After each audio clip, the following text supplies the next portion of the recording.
Welcome back, everybody. I'm your host, Kelly Sparks, aka Redbeard. Got a touch of sunburn today, but oh well. Today I'm going to go ahead and do a re-review. Now, this is not the same bottle of Wild Turkey Master's Keep 17 year that I reviewed originally. That bottle is long gone and enjoyed thoroughly. Now, this is obviously still batch number one. There's still plenty of these sitting around. It's just not one that's just jumping off the shelf. This is bottle number 40858. 40858.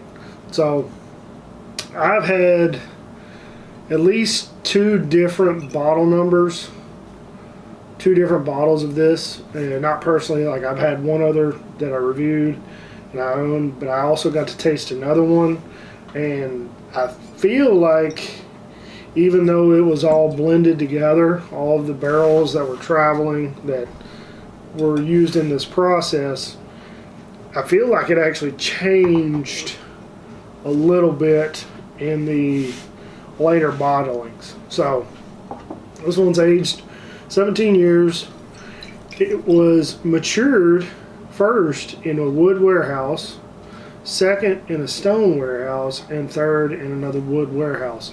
Now, this one is actually bottled, I believe, I read it somewhere, this one is actually bottled at barrel strength, 86.8 proof. So what that tells me is for 17 years, they kept this whiskey cool and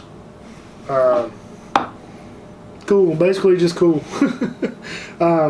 So more alcohol evaporated from the barrel, whereas if you get it hot, you keep it hot, real hot, the water is going to evaporate quicker than the alcohol. So this one, the other took place, so the alcohol evaporated before the water. Now that's why it's 86.8 instead of 100 plus.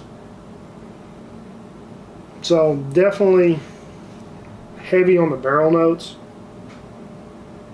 just like cinnamon, oak, toffee,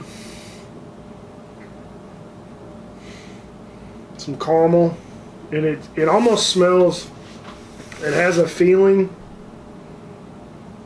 like it's been sitting in a dusty warehouse for a long time.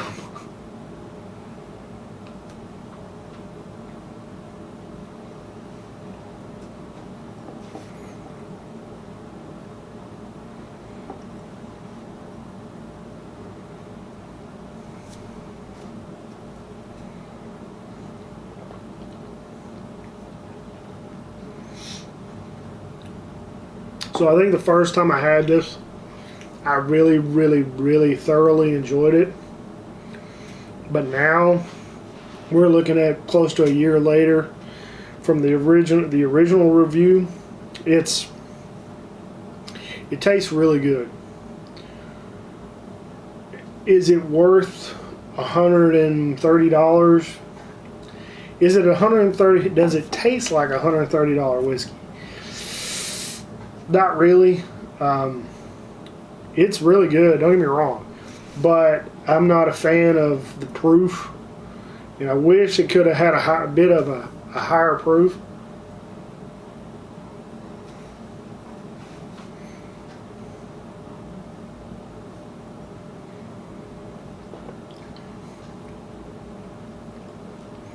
And it just tastes really good right on the front.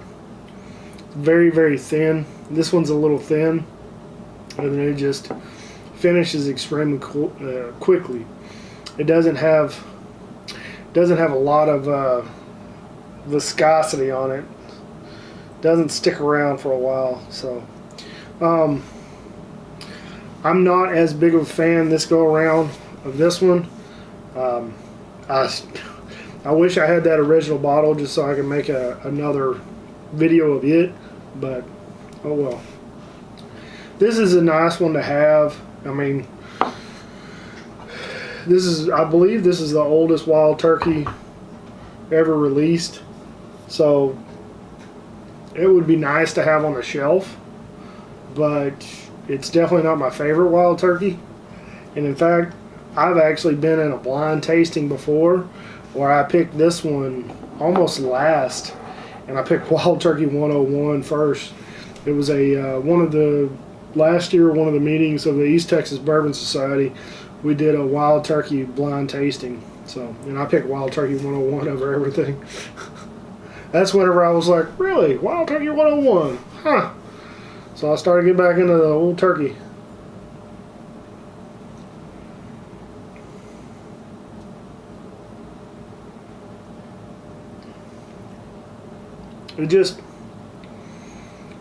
It kind of reminds me of the Orphan Barrel Rhetoric and the Elijah Craig 23, where I do believe there is such a thing as spending too much time in the barrel.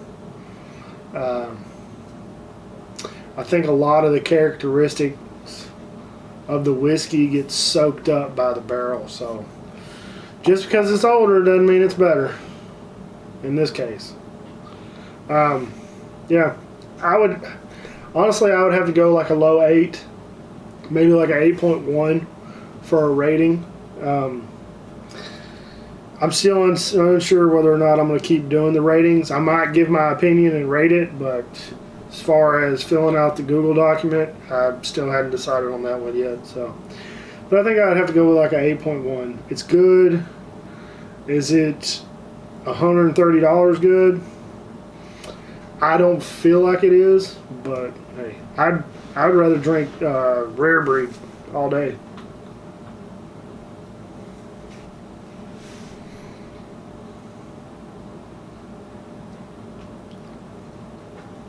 Yeah, that's about it. So, don't forget to check out the Bearded Idiots. We post episodes every Sunday. Check out the links in the description below. I have my Tattered Beans set up. If you are in the United Kingdom, just found this out. One of my patrons and subscribers, Mark Zara, the guy who did these custom wooden plaques, ordered the cups, the pods, and they were too big for his Nespresso machine. So if you're in the UK and you have a Nespresso machine, the pods that they sell on the website will not fit. They're too big. So you've been warned. But yeah, I think that's all I got on this one. Yeah, it's a okay whiskey. It's nice to have, and I'll probably, once I finish this one, if I feel like I got enough money sitting around, I might go get another one, but we'll see. That's all I got, folks. Thanks for watching. All the new people out there, welcome aboard. And like always, folks, drink some whiskey, share with your friends and family. Have a nice day. Y'all take care.